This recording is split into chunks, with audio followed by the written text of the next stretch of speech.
Hello friends, welcome to our channel আঁখির সাথে রান্নাবাটি। এখন তো শীতকাল, আর শীতকাল মানেই নলেন গুড় আর নতুন চালের গুঁড়ো, এই দুই উপকরণ দিয়েই বানাবো এক অসাধারণ রেসিপি।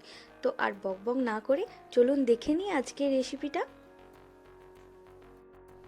একটা পাত্রে আমি নিয়ে নিয়েছি 100 গ্রাম মতো গোবিন্দভোগ চাল।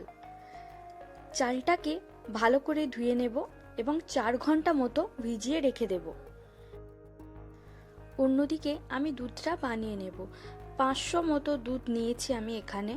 দুধটাকে ভালোভাবে 20 মিনিট মতো ফুটিয়ে নিয়েছি। এবার আমি এর মধ্যে দিয়ে দিয়েছি 5 টেবিল চামচ আমুল দুধ। দুধের সাথে আমুল দুধকে ভালোভাবে মিশিয়ে নিয়ে দুধটাকে আমি ঠান্ডা হতে দিয়ে দিয়েছি। ভুলবশত আমি দুধের ভিডিওটা আগেই বানিয়ে ফেলেছিলাম, তাই দুধ বানানোর ভিডিওটি আমি আপনাদের সঙ্গে শেয়ার করতে পারলাম না। তার জন্য আমি সত্যিই দুঃখিত। তবে আমি কিভাবে দুধটা বানিয়েছি সেটা আমি আপনাদের সঙ্গে শেয়ার করলাম। এবার ওদিকে দুধ ঠান্ডা হতে হতে আমি ফলগুলিও কুচি করে নিয়েছি। আমি এখানে নানা রকম ফল নিয়েছি এবং ছোট্ট করে কুচি করে নিয়েছি।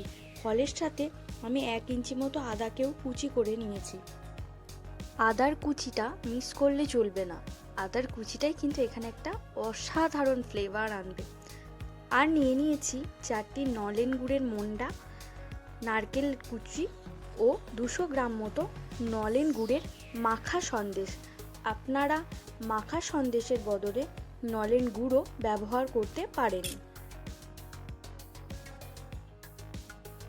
4 ঘন্টা পর আমি চালটিকে ভালোভাবে জল ঝরিয়ে একটি মিক্সার গ্রাইন্ডারের মধ্যে নিয়ে নিয়েছি।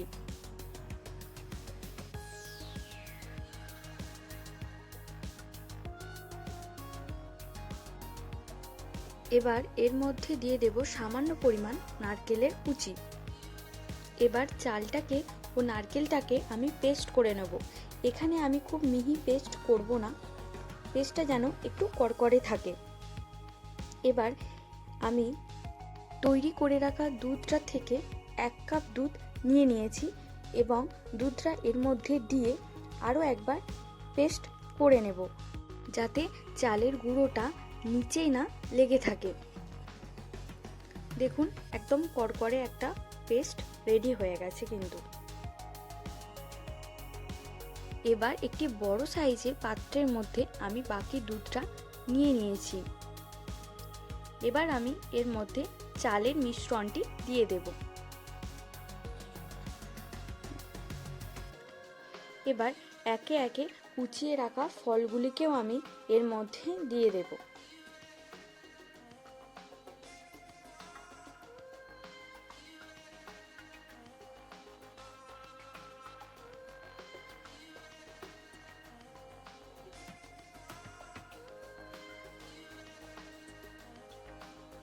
এবার সব কিছুকে ভালোভাবে মিশিয়ে নিতে হবে।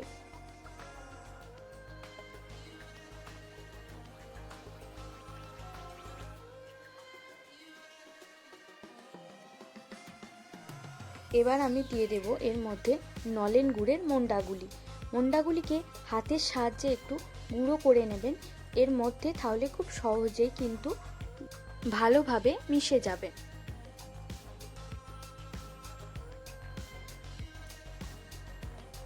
এবার এটিকেও আমি আরেকবার ভালোভাবে সবকিছুর সাথে মিশিয়ে নেব।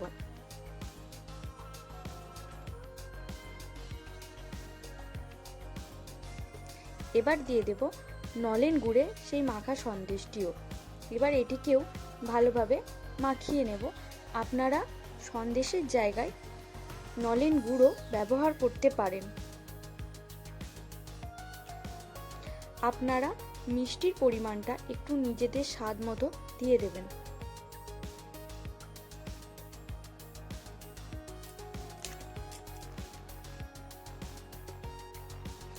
সব কিছু ভালোভাবে মিশে গেছে। এটা একদম রেডি খাওয়ার জন্য। এটা খেতে কিন্তু দারুণ লাগে।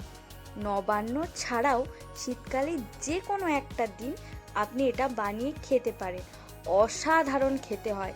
আমি তো বলবো একদিন বানিয়েই ফেলুন আর খেয়ে দেখুন কেমন লাগলো। আর আমাকে কিন্তু অবশ্যই কমেন্টে জানাবেন যে কেমন লাগলো আমার আজকের এই রেসিপিটা। আশা করছি আমার আজকের রেসিপি আপনাদের ভালো লেগেছে। ভালো লাগলে ভিডিওটিতে একটি লাইক করে আমার চ্যানেলটি সাবস্ক্রাইব করে আমার পাশে থাকার অনুরোধ রইল।